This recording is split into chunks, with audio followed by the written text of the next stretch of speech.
قال الملأ الذين استكبروا من قومه لنخرجنك يا شعيب والذين آمنوا معك من قريتنا أو لتعودن في ملتنا قال أولو كنا كارهين قد افترينا على الله كذبا إن عدنا في ملتكم بعد إذ نجانا الله منها وما يكون لنا أن نعود فيها إلا أن يشاء الله ربنا وسع ربنا كل شيء علما على الله توكلنا ربنا افتح بيننا وبين قومنا بالحق وأنت خير الفاتحين وقال الملأ الذين كفروا من قومه لئن اتبعتم شعيبا إنكم إذا لخاسرون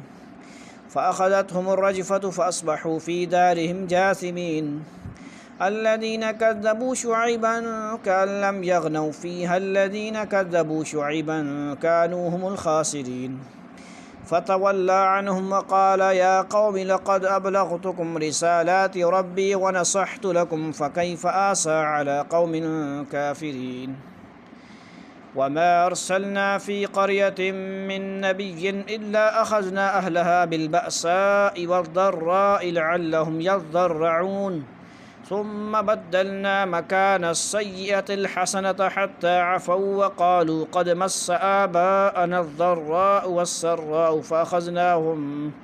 فأخذناهم بغتة وهم لا يشعرون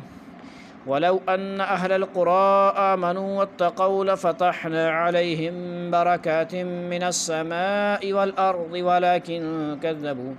ولكن كذبوا فأخذناهم بما كانوا يكسبون أفأمن أهل القرى أن يأتيهم بأسنا بياتا وهم نائمون أو أمن أهل القرى أن يأتيهم بأسنا ضحى وهم يلعبون أفأمنوا مكر الله فلا يأمن مكر الله إلا القوم الخاسرون أولم يهد للذين يرثون الأرض من بعد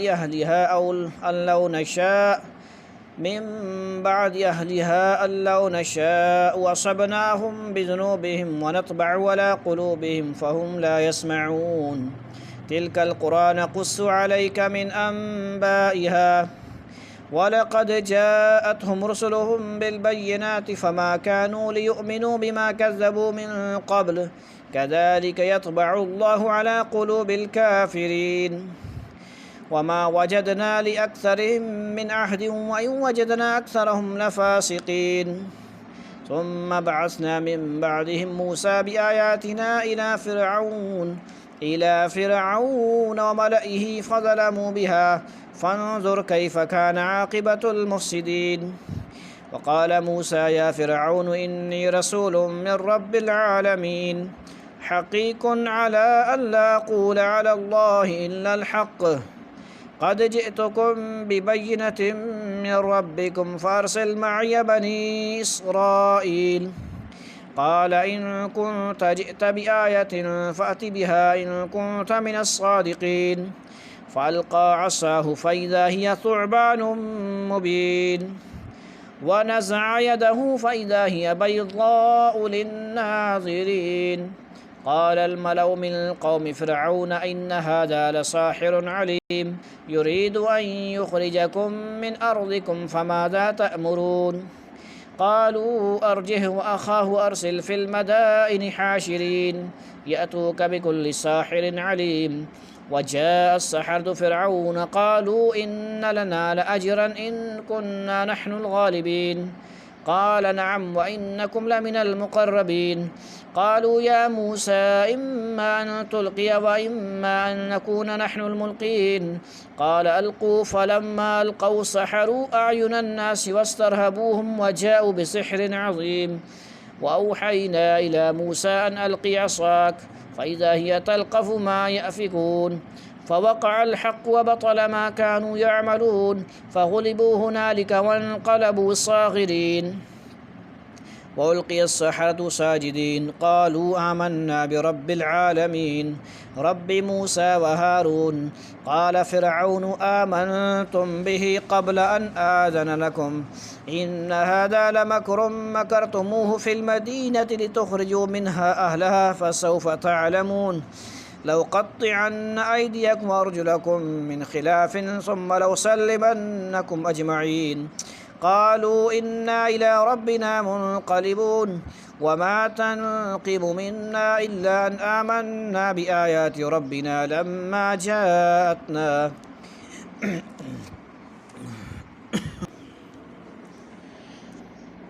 ربنا أفرغ علينا صبرا وتوفنا مسلمين وقال الملأ من قوم فرعون أتذر موسى وقومه ليفسدوا في الأرض ويذرك وآلهتك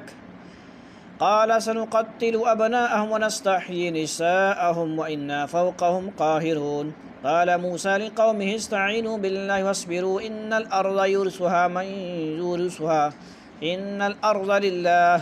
إن الأرض لله يورثها من يشاء من عباده والعاقبة للمتقين قالوا أوذينا من قبل أن تأتينا ومن بعد ما جئتنا قال عسى ربكم أن يهلك عدوكم ويستخلفكم في الأرض فينظر كيف تعملون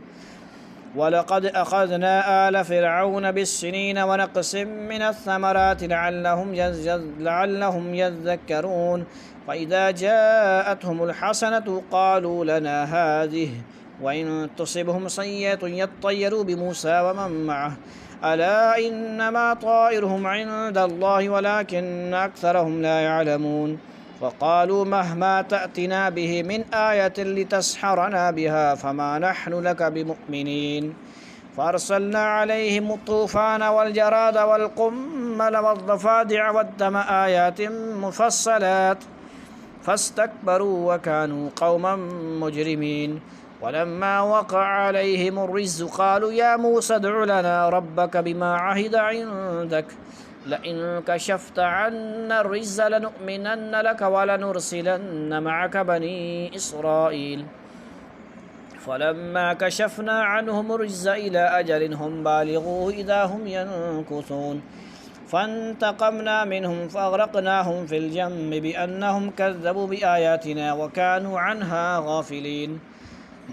وأورثنا القوم الذين كانوا يستضعفون مشارق الأرض ومغاربها التي باركنا فيها وتمت كلمة ربك الحسنى على بني إسرائيل بما صبروا ودمرنا ما كان يصنع فرعون وقومه وما كانوا يعرشون وجاوزنا ببني إسرائيل البحر فأتوا على قوم يعكفون على أصنام لهم قالوا يا موسى اجعل لنا إلها كما لهم آلهة قال إنكم قوم تجهلون إن هؤلاء متبر ما هم فيه وباطل ما كانوا يعملون قال أغير الله أبغيكم إلها وهو فضلكم على العالمين وإذ أنجيناكم من آل فرعون يسومونكم سوء العذاب يقتلون أبناءكم ويستحيون نساءكم وفي ذلكم بلاء من ربكم عظيم